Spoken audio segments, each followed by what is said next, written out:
Hello friends, എല്ലാവർക്കും നമസ്കാരം. നിങ്ങളേവരും കാത്തിരിക്കുന്ന വേദയുടെയും വിക്രമിന്റെയും ഇനി വരാനിരിക്കുന്ന അടുത്ത ആഴ്ചയിലെ വിശേഷത്തിലേക്ക് എല്ലാ കൂട്ടുകാർക്കും സ്വാഗതം. എല്ലാവർക്കും നല്ലൊരു ദിവസം ആശംസിച്ചുകൊണ്ട് തന്നെ നമുക്കിനി വരാനിരിക്കുന്ന വിശേഷത്തിലേക്ക് കടക്കാം കേട്ടോ. അപ്പൊ അതിനുമുമ്പായിട്ട് ആരെങ്കിലും നമ്മുടെ ചാനൽ ആദ്യമായിട്ട് കാണുന്നുണ്ടെങ്കിൽ ഒന്ന് സബ്സ്ക്രൈബ് ചെയ്ത് വെക്കണം. അതിനോടൊപ്പം മാക്സിമം എല്ലാവരും ഒരു ലൈക്ക് അടിച്ചിട്ട് വീഡിയോ കാണാൻ വേണ്ടി ശ്രദ്ധിക്കണം. പിന്നെ നമുക്ക് ഇത് കൂടാതെ വേറൊരു ചാനലും കൂടെ ഉണ്ട്. അതിലാണ് നമ്മുടെ പത്തരമാറ്റിന്റെയും ചെമ്പനീർ പൂവിന്റെയും കഥകൾ ഇടുന്നത്. അപ്പൊ അത് കാണാൻ ആഗ്രഹമുള്ളവര് ആ ചാനൽ ഒന്ന് സബ്സ്ക്രൈബ് ചെയ്ത് വെച്ചാൽ മതി. ജിൽജിൽ ചിന്നു എന്നാണ് ചാനലിന്റെ പേര്. അപ്പൊ ഏതായാലും വിശേഷത്തിലേക്ക് കടക്കാം. അങ്ങനെ നമ്മുടെ നന്ദിനി ചെയ്തത് ഒരു എട്ടിന്റെ പണി തന്നെയായിട്ട് മാറുകയാണ്. അപ്പൊ നന്ദിനി എന്തെങ്കിലും ഒരു വഴക്കുണ്ടാക്കാൻ വേണ്ടിയാണ് കേട്ടോ ആ കാര്യങ്ങൾ ചെയ്തത്. വേറൊന്നുമല്ല, ഭക്ഷണം എടുത്തുകൊണ്ട് ഒഴിച്ചു കളഞ്ഞത് നമ്മുടെ വേദ അവിടെ ഒരു ചെറിയ പ്രശ്നം ഉണ്ടാക്കണം, അതൊരു വലിയ പ്രശ്നമാക്കി തീർക്കണം, അങ്ങനെ നമ്മുടെ വേദനെ ആ വീട്ടിന്റെ വെളിയിലാക്കണം എന്ന ഒരു ഉദ്ദേശത്തോടു കൂടി തന്നെയാണ് ചെയ്തത്. പക്ഷെ ഇത് ഇത്ര വലിയ പ്രശ്നമാവുമെന്ന് ആരും വിചാരിച്ചിട്ടുണ്ടാവില്ല, നമ്മളും വിചാരിച്ചിട്ടുണ്ടാവില്ല. കാരണം അതൊരു വലിയ പ്രശ്നമായി തീരുകയാണ്. അങ്ങനെ നന്ദിനി ഇനി അവളെ എങ്ങനെ ആഹാരം കഴിക്കും നോക്കിക്കോ, അവക്കിട്ട് ഞാനൊരു പണി കൊടുക്കണുണ്ട് എന്നൊക്കെ പറഞ്ഞിങ്ങനെ ഇരുന്നു. അപ്പോഴത്തേക്കാണ് നമ്മുടെ വേദ ഭക്ഷണം കഴിക്കാൻ വേണ്ടി വന്നത്. നമ്മുടെ ശ്രീജ വിളിച്ചു, നീ ഭക്ഷണം കഴിക്കുന്നില്ലേ, ഭക്ഷണം എടുത്ത് കഴിക്കാന്നൊക്കെ പറഞ്ഞ് ശ്രീജ വിളിച്ചു കഴിഞ്ഞപ്പോഴത്തേക്കും ശ്രീജ എടുത്ത് ഞാൻ കഴിക്കാന്നും പറഞ്ഞ് ഭക്ഷണം എടുക്കാൻ വേണ്ടി വന്നു കഴിഞ്ഞപ്പോഴത്തേക്കും കാണുന്നില്ല നമ്മുടെ വേദ. അയ്യോ ശ്രീജ എടുത്ത് ഇവിടെ ഇരുന്ന് ഞാൻ ഉണ്ടാക്കി വെച്ച കഞ്ഞിയും പയറും ഒന്നും കാണുന്നില്ലല്ലോ എന്ന് പറഞ്ഞപ്പോഴത്തേക്കും മോൾ അവിടെ ഒന്ന് നോക്കിക്കേ, വേറെ ആരും അടുക്കളയിൽ കയറിയിട്ടില്ലല്ലോ. അറിയാലോ, നന്ദിനി അടുക്കളയിൽ കയറാറേ ഇല്ല, നന്ദിനി അടുത്ത് അടുക്കളയിൽ കയറാറേ ഇല്ല. അപ്പൊ അവിടെ ഇവിടേക്ക് ഒന്ന് നോക്ക് എന്നൊക്കെ ഇങ്ങനെ പറയുന്നുണ്ട്. അപ്പൊ അവിടെ ഇവിടെയൊക്കെ നോക്കുന്നുണ്ട്. എത്ര നോക്കി കഴിഞ്ഞിട്ടും കഞ്ഞിയും പയറും ഒന്നും കാണുന്നില്ല കേട്ടോ. അപ്പൊ തന്നെ അത് ആരോ അവിടെ നിന്ന് മാറ്റിയെന്ന് വേദയ്ക്ക് മനസ്സിലായി. വേദ പറഞ്ഞു, ഇത് ആരോ എനിക്കിട്ട് പണിതാ, ഇത് ആരോ അല്ല, ഇത് നന്ദിനിയടുത്ത് തന്നെ എനിക്കിട്ട് പണിത്, എനിക്കറിയാം എന്നിങ്ങനെ പറഞ്ഞപ്പോഴത്തേക്കും ആഹാ അത്രയ്ക്കായോ, എങ്കിൽ മോള് പട്ടിണി ഒന്നും കിടക്കേണ്ട കാര്യമില്ല, മോക്ക് ഇവിടെ ഭക്ഷണം ഉണ്ടല്ലോ, മോക്ക് ഞാൻ ഭക്ഷണം എടുത്തു തരാം. അങ്ങനെ ആരും ഇവിടെ പട്ടിണി കിടത്താൻ നോക്കിയിട്ടുണ്ടെങ്കിലും അല്ലെങ്കിൽ അത്താഴ പട്ടിണി കിടക്കുന്നത് ശരിയല്ല എന്നൊക്കെ പറഞ്ഞിട്ട് എന്താ ചെയ്യുന്നത്, ഭക്ഷണം എടുത്ത് കൊടുക്കാൻ വേണ്ടി തുടങ്ങുകയാണ്. അങ്ങനെ ഭക്ഷണം എടുത്ത് കൊടുക്കാൻ വേണ്ടി തുടങ്ങുമ്പോഴത്തേക്കും നന്ദിനി വന്നിട്ടോ, ഓഹോ ആഹാ കൊള്ളാലോ, അച്ഛനെ ധിക്കരിച്ച് ഇവിടെ എന്താ കാണിക്കുന്നത്, അല്ല ഇതെന്താ, ഇവക്ക് ഇവിടെ നിന്ന് ഭക്ഷണം കൊടുക്കുവോ, അച്ഛൻ പറഞ്ഞിരിക്കുന്നത് ഇവക്ക് ഭക്ഷണം കൊടുക്കരുതെന്നല്ലേ, പിന്നെ എന്തിനാണ് അവക്ക് ഇവിടെ നിന്ന് ഭക്ഷണം കൊടുക്കുന്നതെന്ന് ചോദിച്ചുകൊണ്ട് അങ്ങോട്ടും ഇങ്ങോട്ടും ഭയങ്കര ബഹളം. അപ്പോഴത്തേക്കും നമ്മുടെ വേദ സഹിക്കുന്നതിന് ഒരു പരിധിയില്ലേ.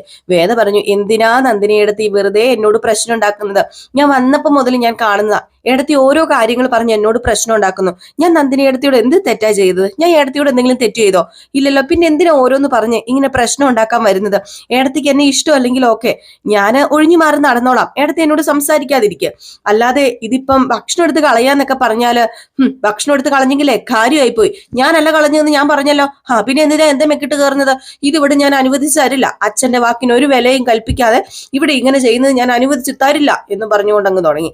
അപ്പോഴത്തേക്കും നമ്മുടെ ശ്രീജയുടെ ഭർത്താവ് വന്നിട്ട് എന്താ കാര്യം എന്നൊക്കെ ചോദിച്ചു.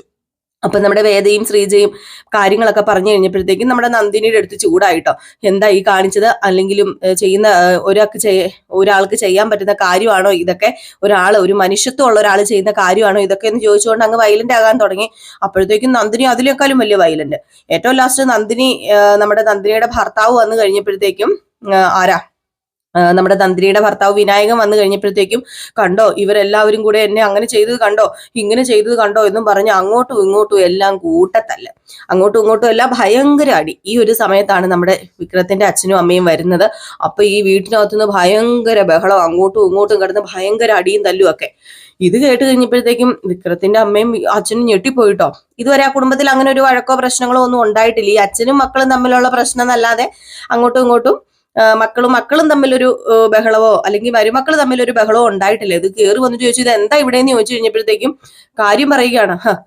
നന്ദിനിയാണ് കേട്ടോ മുമ്പിൽ വന്ന് കാര്യം പറയുന്നത്.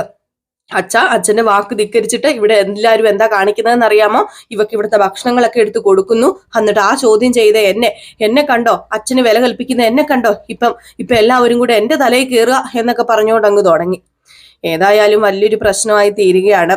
അപ്പൊ തന്നെ വിക്രം വരികയും ചെയ്തു. വിക്രത്തിനോട് വേദയോടൊന്നും പറയാനില്ല, വിക്രത്തിനോടാണ് നമ്മുടെ വിക്രത്തിന്റെ അച്ഛൻ പറഞ്ഞത്, നീ ഒറ്റ ഒരുത്തൻ കാരണം ഇപ്പൊ എന്റെ കുടുംബം ഇങ്ങനെയായി പോയത്, നീ ഒറ്റ ഒരുത്തൻ കാരണമാ, എന്റെ മക്കൾ ഒന്നിനും കൊള്ളില്ലെന്ന് എനിക്കറിയാം, നാട്ടുകാർക്കോ വീട്ടുകാർക്കോ ഒരു ഗുണവും ഇല്ലാത്തതാ എന്റെ മക്കള്, പക്ഷെ വീട്ടിൽ കിടന്ന് ഇങ്ങനെ അലമ്പുണ്ടാക്കുകയോ വീട്ടിലൊരു പ്രശ്നം ഉണ്ടാക്കുകയോ ഇതുവരെ അങ്ങനെ ഒരു ചീത്തപ്പേര് മക്കള് തമ്മിൽ ഉണ്ടായിട്ടില്ല.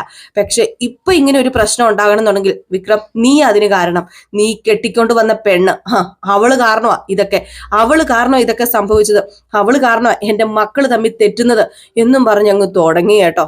ഇത് കേട്ട് കഴിഞ്ഞപ്പോ വേദയ്ക്ക് അങ്ങ് എന്തോ പോലെ ആയിപ്പോയി.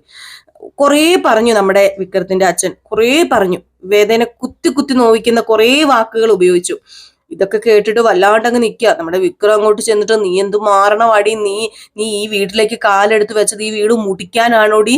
നീ കേറി വന്നപ്പോ മുതൽ തുടങ്ങിയത് എന്റെ സമാധാനക്കേട്. എന്തിനാണ് ഈ പട്ടി കിടക്കുന്ന പോലെ ഇവിടെ കിടക്കുന്നത്? പട്ടിയാണ് നന്ദിയെങ്കിലും കാണിക്കും. നിന്നെ ഇവിടെ കയറ്റിയിട്ട് ഞങ്ങൾക്ക് എന്ത് ഉപകാരം ഉള്ളത്? പട്ടീനെ കയറ്റിയിട്ടുണ്ടെങ്കിൽ പുറത്ത് ആൾക്കാർ വന്ന 2 കൊരയെങ്കിലും കുരയ്ക്കും. അത് അതിന്റെ നന്ദി കാണിക്കും കൊടുക്കുന്ന ചോറിന്. ഇത് നീ എന്തിനാ ഇങ്ങനെ മാരണമായിട്ട് വന്ന് കേറി ഞങ്ങളുടെ കുടുംബത്തിന്റെ സമാധാനം നശിപ്പിച്ചതെന്നും പറഞ്ഞങ്ങ് തുടങ്ങി കേട്ടോ. പറയണോ, ഒരു പെണ്ണിന് ഇതൊക്കെ കേട്ട് കഴിഞ്ഞാൽ സഹിക്കാവുന്നതിലും അപ്പുറം തന്നെയാണ്. അപ്പൊ നമ്മുടെ വിക്രത്തിന്റെ അമ്മ പറയുന്നുണ്ട്, വേണ്ട മോനെ നിർത്ത്, വേണ്ട, എന്തിനാ ഇതുപോലെ മോളെ വഴക്ക് പറയുന്നത്? മോൾ എന്ത് തെറ്റാ ചെയ്തത് എന്നൊക്കെ ചോദിക്കുന്നുണ്ട്. അങ്ങനെ നമ്മുടെ മാഷ് ഒരു കാര്യവും കൂടെ പറയാണ് കേട്ടോ. ഒന്നെങ്കിൽ ഇതിനകത്ത് ഞാൻ നിൽക്കും, അല്ലെങ്കിൽ വേദ നിൽക്കും. ഇതിലാരെങ്കിലും ഒരാൾ ഈ വീട്ടിൽ നിന്നാൽ മതി. എന്റെ വാക്കിലൊരു വിലയില്ലെങ്കിൽ എനിക്ക് ഈ വീട്ടിൽ താമസിക്കേണ്ട കാര്യമില്ല. ഞാൻ ഇപ്പൊ ഇറങ്ങാൻ പോവാന്നും പറഞ്ഞുകൊണ്ട് നമ്മുടെ മാഷ് നിൽക്കുന്നു. വേദ വല്ലാത്തൊരു അവസ്ഥയിലായിപ്പോ കേട്ടോ. ലാസ്റ്റ് നമ്മുടെ വേദ ഒരു തീരുമാനം എടുക്കുകയാണ്. മാഷ് ഈ വീട്ടിൽ എന്നും വേണ്ട ആള് തന്നെയാണ്. മാഷ് ഈ വീടിന്റെ ഗ്രഹനാഥനാണ്. പക്ഷെ ഞാൻ ഇതിന്റെ ഇടയിൽ ഇടയ്ക്ക് കയറി വന്ന ഒരാളാണ്. അതും ഭർത്താവ് അംഗീകരിക്കാത്ത, അതുപോലെ തന്നെ അമ്മായി അച്ഛനും അമ്മായിയമ്മയും ഒന്നും അംഗീകരിക്കാത്ത ഒരു മരുമകളാണ്. അതുകൊണ്ട് എനിക്കിവിടെ സ്ഥാനമില്ലെന്ന് എനിക്ക് മനസ്സിലായി. ഞാൻ ഇവിടെ പിടിച്ചു നിന്നാൽ ശരിയാവില്ല. ഏതായാലും ഇനിയിപ്പം ഞാൻ ഇവിടെ നിന്ന് ഇറങ്ങാൻ പോവാണ്. ഞാനായിട്ട് ഇവിടെ ഒരു പ്രശ്നം ഉണ്ടാക്കിയിട്ടില്ല. മാഷ് ഒന്ന് ചിന്തിക്കണം. ഇതുവരെ ഈ വീട്ടിൽ ഞാനായിട്ടൊരു പ്രശ്നം ഉണ്ടാക്കാൻ നോക്കിയിട്ടില്ല. വേറെ ആരെങ്കിലും ഒക്കെ പ്രശ്നം ഉണ്ടാക്കാൻ നോക്കിയിട്ടേ ഉള്ളൂ. അത് അതുപോലെ നടക്കുകയും ചെയ്തു. പിന്നെ പറയാനുള്ളത്, ഇനി വിക്രം എന്ന് എന്നെ ഭാര്യയായിട്ട് അംഗീകരിക്കുന്നോ, വിക്രം എന്ന് എന്നെ തിരിച്ചു വിളിക്കുന്നോ, അന്ന് മാത്രമേ ഞാൻ ഈ വീട്ടിൽ കയറത്തുള്ളൂ. പിന്നെ ഇറങ്ങുന്നതിന് മുമ്പായിട്ട് എന്നെ മാഷ് അനുഗ്രഹിക്കണം. ഒരുപാട് പേരെ പഠിപ്പിച്ച് വലിയ നിലയിലെത്തിയ ആളല്ലേ, അപ്പം എന്നെ ഒന്ന് അനുഗ്രഹിക്കണം എന്ന് പറഞ്ഞ് ആ കാലിലേക്ക് വീഴുകയാണ്. പെട്ടെന്ന് എല്ലാവരും പേടിച്ചു പോയിട്ടോ. പ്രത്യേകിച്ച് നമ്മുടെ കമലയും, അതായത് വിക്രത്തിന്റെ അമ്മയും നമ്മുടെ ശ്രീജയൊക്കെ വല്ലാത്ത വിഷമമായി പോയി. അപ്പം പെട്ടെന്ന് കമല, മോളെ നീ എന്താ ഈ പറയുന്നത്? ഹേയ് ഇല്ലമ്മേ, അമ്മയ്ക്ക് എന്നോട് ഒരുപാട് സ്നേഹമുണ്ടെന്ന് എനിക്കറിയാം. സത്യം പറഞ്ഞാല് എന്റെ അമ്മ എന്നെ സ്നേഹിക്കുന്നതിൽ കൂടുതൽ അമ്മ എന്നെ സ്നേഹിക്കുന്നുണ്ട്, എന്നെ മനസ്സിലാക്കിയിട്ടുണ്ട്, അതൊക്കെ എനിക്കറിയാം. പക്ഷെ ഇനി ഞാനിവിടെ നിന്നിട്ടുള്ള ഒരു അധികപ്പറ്റ് തന്നെയാ, അത് ശരിയാവില്ല എന്നും പറഞ്ഞുകൊണ്ടാണ് നമ്മുടെ വേദ അനുഗ്രഹം മേടിക്കാനായിട്ട് കുനിയുന്നത്. അങ്ങനെ കാലേ വീഴുമ്പോഴത്തേക്കും എന്താ, ഒരു അധ്യാപകനായിരുന്നു. അപ്പൊ പിന്നെ അങ്ങനെ അനുഗ്രഹിക്കാതിരിക്കാൻ പറ്റില്ല. നമ്മുടെ മാഷിന് അറിയാതെ കൈ തലയിൽ തൊട്ടു പോവുകയാണ്.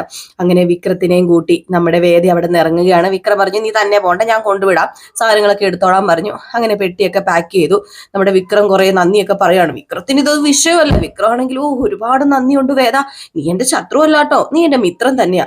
നമ്മൾ തമ്മിൽ വേറൊരു പ്രശ്നമില്ലല്ലോ, ഉറപ്പാണല്ലോ, നമ്മൾ നല്ല സുഹൃത്തുക്കളാ, നമുക്ക് അങ്ങനെ തന്നെ അങ്ങ് പിരിയാം എന്നൊക്കെ പറഞ്ഞ് ഭയങ്കര സന്തോഷത്തോടൊക്കെ കൂടി നമ്മുടെ പുള്ളിക്കാരനെ കൊണ്ടുവിടാം. ഏതായാലും വീട്ടിൽ കൊണ്ടുവിടാൻ വേണ്ടി ചെന്നു. നമ്മുടെ വിക്രത്തിന്റെ ബൈക്കിന്റെ ശബ്ദം കേട്ടപ്പോൾ തന്നെ അവിടുന്ന് അകത്തുനിന്ന് എല്ലാവരും ഇറങ്ങി വന്നു. എല്ലാവരും വന്നു കഴിഞ്ഞപ്പോഴത്തേക്ക് ഇവര് രണ്ടുപേരും എല്ലാവരും ഞെട്ടിപ്പോയിട്ടോ. അപ്പം ഇവൻ കൈയടിച്ചിട്ട് പറഞ്ഞു, അതെ, ഒരു കാര്യം നിങ്ങളോടൊക്കെ പറയാനുണ്ട്. ഏതായാലും സന്തോഷ വാർത്തയാണ് കേട്ടോ. വേതാളവും വിക്രമാദിത്യനും പിരിയാൻ പോകുന്നു. അതായത് ഈ വേദയും ഈ വിക്രവും പിരിയാൻ പോകുന്നു. ഈ തവണ എന്റെ ഇഷ്ടത്തോടെ അല്ലാട്ടോ, അങ്ങയുടെ മകളുടെ ഇഷ്ടത്തോടു കൂടി തന്നെ. ഏതായാലും ഇവളൊരു നല്ല തീരുമാനം ജീവിതത്തിൽ എടുത്തിട്ടുണ്ട്. അത് ഈ തീരുമാനം തന്നെയാ. നിങ്ങളുടെ മകളെ സേഫ് ആയിട്ട് ഞാൻ ഇവിടെ കൊണ്ട് എത്തിച്ചിട്ടുണ്ട്. ഇന്നാ പിടിച്ചോ. ഇനി നിങ്ങളായി നിങ്ങളുടെ പാടായി. ഇവളെ വിവാഹം കഴിച്ചു വിടുകയൊക്കെ ചെയ്യണോട്ടോ. അതെ വേദേ, ഈ കഴുത്തി കിടക്കുന്ന താലിയൊക്കെ പൊട്ടിച്ച് കളഞ്ഞിട്ട് നിനക്കൊരു നല്ലൊരു പറ്റി ചേർക്കനുണ്ടല്ലോ, ആ വക്കീല് നല്ല സെറ്റപ്പാ, പുള്ളിക്കാരൻ സൂപ്പറാ. ആ പുള്ളിക്കാരന്റെ കൂടെ പോയി വിവാഹമൊക്കെ കഴിച്ച് നല്ല അടിപൊളിയായിട്ട് എൻജോയ് ചെയ്ത് ലൈഫ് മുന്നോട്ടേക്ക് കൊണ്ടുവന്നേ. അപ്പം ബൈ ഞാൻ പോവാണേ എന്നൊക്കെ പറഞ്ഞ് നമ്മുടെ വിക്രം അങ്ങ് പോവാണ്. ഏതായാലും വേദ ഒന്നും മിണ്ടുന്നില്ല, ഒന്നും പറയുന്നില്ല. മുത്തശ്ശിക്കാണെങ്കിൽ അതിശയം. മുത്തശ്ശി വേദയോട് ചോദിച്ചു, എന്ത് പറ്റുമോളെ, മോക്ക് എന്താ പറ്റിയത് എന്നൊക്കെ ചോദിക്കുകയാണ്. ഏതായാലും മുത്തശ്ശിയോട് പറഞ്ഞു, മുത്തശ്ശി, വിധി അത് നമുക്ക് തടുക്കാൻ കഴിയില്ലല്ലോ. അതുകൊണ്ട് ഞാൻ വിക്രത്തിന്റെ ഭാര്യയായിട്ട് തന്നെ ഇവിടെ കഴിഞ്ഞോളാം. ഞാൻ വിക്രത്തിന്റെ ഭാര്യ തന്നെയാണ്. നോക്കിക്കോ, കുറച്ച് ദിവസത്തിനുള്ളിൽ വിക്രം എന്നെ വിളിക്കാൻ വന്നിരിക്കും. അതെന്റെ വിശ്വാസമാണ്. എന്റെ വിശ്വാസമൊന്നും ഇതുവരെ പിഴച്ചു പോയിട്ടില്ല. അപ്പൊ അതുകൊണ്ട് അതെന്റെ വിശ്വാസമാന്നൊക്കെ പറയാം. അപ്പൊ ഇതിനിടയിലാണെങ്കിൽ വേദയുടെ അച്ഛനും അമ്മയും അനിയത്തിയും ഒക്കെ കൂടി അവരുടെ ആ ഒരു ബർത്ത്ഡേ സെലിബ്രേഷൻ ഒക്കെ വൻപൻ സെറ്റപ്പ് ആക്കണം. വേദ തിരിച്ചു വന്നല്ലോ, അപ്പൊ അതിന്റെ സന്തോഷത്തിലാണ് എല്ലാവരും. പക്ഷെ നമ്മുടെ വേദ ആരാ മോള്? വേദയ്ക്ക് അറിയാം വിക്രം വേദയെ തിരക്കി വരും, അങ്ങനെയുള്ള കുറച്ച് കാര്യങ്ങളൊക്കെ നമ്മുടെ വേദ ചെയ്തു വെച്ചിട്ടാ ഇങ്ങോട്ടേക്ക് പോകുന്നത്. അത് വേറെ കാര്യം. നമ്മുടെ വേദ ബുദ്ധിയില്ലാത്തവളൊന്നും അല്ല. അപ്പൊ വേദയ്ക്ക് അറിയാം വിക്രം വരുമെന്ന്. അപ്പൊ ഇതിനിടയിൽ വിക്രം വീടിനകത്ത് ചെല്ലുമ്പോ എന്താ സമാധാനമില്ല നമ്മുടെ വിക്രത്തിന്. വിക്രത്തിന് ഇത്രയും നാളും തന്നോട് അടികൂടാനും ഒക്കെ ഒരാൾ ഉണ്ടായിരുന്നല്ലോ. അതായത് നമുക്ക് ഒരാളെ ഒത്തിരി അടുത്തിരുന്നിട്ട് അപ്പൊ നമുക്ക് ആ ഒരു ഇത് അറിയില്ല. അപ്പം നമ്മുടെ വേദ പോയി കഴിഞ്ഞപ്പോഴാണ് വിക്രം മനസ്സിലാക്കുന്നത് എന്തോ തന്നിൽ നിന്ന് നഷ്ടപ്പെട്ടു പോയ പോലെ തോന്നുന്നു, എന്തോ ഫീൽ ആകുന്നു. പക്ഷെ അത് വേദയോടുള്ള സ്നേഹമാണെന്നോ പ്രണയമാണെന്നോ ഒന്നും നമ്മുടെ വിക്രത്തിന് അറിയത്തില്ല. വിക്രം ഇതുവരെ പ്രണയിച്ചിട്ടില്ല, സ്നേഹിച്ചിട്ടില്ല. അതുകൊണ്ട് നമ്മുടെ വിക്രത്തിന് അത് അറിയുന്നില്ല. വിക്രം പക്ഷെ എന്തോ മിസ് ചെയ്ത പോലെ, പഴയ പോലെ അങ്ങ് ആവുന്നില്ലല്ലോ, എന്തോ ഒരു മിസ്സിങ് പോലെ നമ്മുടെ വിക്രത്തിന് തോന്നുന്നു. വിക്രം പഴയതുപോലെ നോക്കിയിട്ട് ആകാൻ പറ്റുന്നേ ഇല്ല. എന്തോ ഒരു മാനസിക ബുദ്ധിമുട്ടും വിഷമങ്ങളും ഒക്കെ ഇങ്ങനെ അനുഭവിച്ചുകൊണ്ടിരിക്കുകയാണ്. അങ്ങനെ ഇരിക്കുമ്പോഴാണ് ഇവർക്ക് ഒരു സമ്മേളനവും കാര്യങ്ങളൊക്കെ ഉണ്ടല്ലോ ഈ പട്ടയത്തിന്റെ. അപ്പൊ അതിന്റെ കുറച്ച് കാര്യങ്ങളും വിവരങ്ങളും എല്ലാം നമ്മുടെ വിക്രത്തിന്റെ കയ്യിലാണുള്ളത്. അപ്പൊ ശ്രീനി ഫോൺ വിളിച്ചിട്ട് ആ ഫയലുമായിട്ട് ചെല്ലാൻ പറയുന്നു. അപ്പൊ ഫയലൊക്കെ തപ്പാൻ വേണ്ടി റൂമിനകത്ത് കയറി ഫയല് തപ്പല്, ഫയല് കാണുന്നില്ല. ഫയൽ എവിടെ പോയി? നമ്മുടെ വേദ കൊണ്ടുപോയോ ഫയല്? ഏതായാലും വേദയ്ക്ക് എന്തേലും ഒരു കച്ചത്തുരുമ്പ് വേദ പിടിച്ചു കയറാതിരിക്കില്ലല്ലോ. ഏതായാലും ഫയല് കാണാതെ പോയി. അങ്ങനെ വീട്ടിലുള്ള എല്ലാവരും അറിഞ്ഞു കഴിഞ്ഞപ്പോഴത്തേക്കും അത് ഈ പട്ടയത്തിന്റെ ഒക്കെ കാര്യങ്ങളാണല്ലോ. അപ്പൊ അതിന്റെ ലിസ്റ്റുകളൊക്കെ തന്നെയാണ്. അപ്പൊ അത് കാണാതെ പോവാന്ന് പറഞ്ഞിട്ടുണ്ടെങ്കിൽ അത് വലിയൊരു കാര്യം തന്നെയാണ്. അത് എല്ലാ ആ ഒരു പ്രദേശത്തെ എല്ലാ കുടുംബാംഗങ്ങളുടെയും എന്തോ ഒരു പട്ടയത്തിന്റെ സംഭവങ്ങളൊക്കെയാണ്. അപ്പൊ എല്ലാ രേഖകളും അതിലുണ്ടല്ലോ. അപ്പൊ അതുകൊണ്ട് അത് മിസ്സായി പോയാൽ ഒരിക്കലും അത് മിസ്സായി പോകാൻ പറ്റില്ല, മിസ്സായി പോകാൻ പാടില്ല. അത് ഇവരുടെ പാർട്ടിക്ക് തന്നെ ദോഷം ചെയ്യും. അതുകൊണ്ട് തന്നെ നന്ദിനി പറഞ്ഞു, ഇത് എനിക്കറിയാം, ഇതാ വേദ എടുത്തത്, പിന്നെ വേദയൊന്നും എടുത്തിട്ടില്ല എന്നിങ്ങനെ ശ്രീജയും അമ്മയൊക്കെ പറഞ്ഞപ്പോഴത്തേക്ക് ഇല്ലില്ല, ഇത് അവൾ എടുക്കണ ഞാൻ കണ്ടതാ, ഇത് അവളുടെ ബാഗിൽ തന്നെ ഉണ്ട്. നിനക്കിട്ട് പണി തന്നതാ വിക്രം, നിനക്ക് 8ന്റെ പണി അവള് തന്നിട്ടാ പോയെന്ന് പറഞ്ഞു. നമ്മുടെ വിക്രം എന്ത് ചെയ്തു? നേരെ ചെന്ന് വേദനെ വിളിക്കുക. വേദനെ വിളിച്ചപ്പോഴത്തേക്കും വേദ പറഞ്ഞു, പിന്നെ എന്റെ കയ്യിലൊന്നും ഫയലില്ലെന്ന് പറഞ്ഞു. അപ്പൊ പറഞ്ഞതേ ചുമ്മാ നീ നുണ പറയരുതെന്ന് പറഞ്ഞു. അപ്പം നമ്മുടെ വേദ പറയാണ്, എങ്കിൽ പിന്നെ ഒരു കാര്യം ചെയ്യാം, ഞാൻ ആ ഫയല് തരാം, എന്നെ ഭാര്യയായിട്ട് അംഗീകരിച്ച് വിളിച്ചോണ്ട് പോവാ. ഇല്ലാതെ ഞാൻ ആ ഫയല് തരത്തില്ല, ഞാൻ ഫയൽ കത്തിച്ച് കളയുന്നു പറഞ്ഞു. എന്ത് ചെയ്യാനാണ്, വിക്രത്തിന് വേറൊരു നിവർത്തിയില്ല. ശ്രീനിയാണെ വിളിച്ച് ഇടയ്ക്കിടയ്ക്ക് ശല്യം ചെയ്തോണ്ടിരിക്കുക. എന്റെ പൊന്നു വിക്രം, പെട്ടെന്ന് സംഭവങ്ങളെല്ലാം എത്തിച്ചില്ലെങ്കിൽ നമ്മൾ ഇത്രയും വരെ എത്തിച്ചതെല്ലാം അതൊക്കെ ഒരു നിമിഷം കൊണ്ട് തകിടം മറിഞ്ഞു പോകുന്നൊക്കെ പറഞ്ഞു. എന്ത് ചെയ്യാനാണ്, നിവർത്തിയില്ല. അങ്ങനെ നമ്മുടെ വേദയെ ഭാര്യയായിട്ട് തന്നെ അംഗീകരിച്ചു കൊണ്ടുപോവുകയാണ് നമ്മുടെ വിക്രം. ഈ സമയത്ത് നമ്മുടെ വേദയുടെ വീട്ടിലുള്ള എല്ലാവർക്കും സങ്കടമായി. അപ്പം വേദ പറയുന്നുണ്ട്, ഞാൻ ഒരിക്കലും പറഞ്ഞിട്ടില്ലല്ലോ വിക്രത്തിന് ഉപേക്ഷിച്ച് വന്നു എന്ന്. വിക്രമല്ലേ അന്ന് ഇവിടെ വന്ന് എല്ലാവരോടും സംസാരിച്ചത്. എനിക്കൊരിക്കലും എന്റെ ഈ ഒരു താലി പൊട്ടിച്ച് വലിച്ചെറിഞ്ഞ് കളയാനൊന്നും പറ്റില്ല. അതുമല്ല എനിക്കൊരിക്കലും ഇനിയിപ്പം വേറൊരാളെ വിവാഹം കഴിച്ച് അവരുടെ ജീവിതം കളയാനും പറ്റില്ല. അതുകൊണ്ട് ഞാൻ പോകും, വിക്രത്തിന്റെ കൂടെ ഞാൻ പോവുക തന്നെ ചെയ്യാം. അന്നും ഞാൻ പറഞ്ഞിട്ടാ വന്നത്, എന്നെ ഭാര്യയായിട്ട് വിക്രം അംഗീകരിച്ച ഞാൻ പോകുന്നത്. ഇപ്പൊ എന്നെ ഭാര്യയായിട്ട് തന്നെ വിക്രം വിളിക്കുകയാണ്, പിന്നെ ഞാൻ എന്തിനാണ് പോകാതിരിക്കുന്നത് എന്നും പറഞ്ഞു പോവുകയാണ്. അതിന്റെ ഇടയിലാണെങ്കിൽ ഈ ഒരു ബർത്ത്ഡേ ഫംഗ്ഷൻ ഒക്കെ നടക്കുന്നുണ്ട് കേട്ടോ. ഏതായാലും ബർത്ത്ഡേ ഫംഗ്ഷൻ കൂടാൻ വേണ്ടി മാത്രമാണ് ഞാൻ ഇത്രയും ദിവസം ഇവിടെ നിന്നത്. അച്ഛനെ സങ്കടപ്പെടുത്തണ്ടല്ലോ എന്ന് ഓർത്തിട്ടാണ്. അതുകൊണ്ട് ആരും സങ്കടപ്പെടരുത്, ഞാൻ പോകുക പറഞ്ഞാ പോകുന്നത്.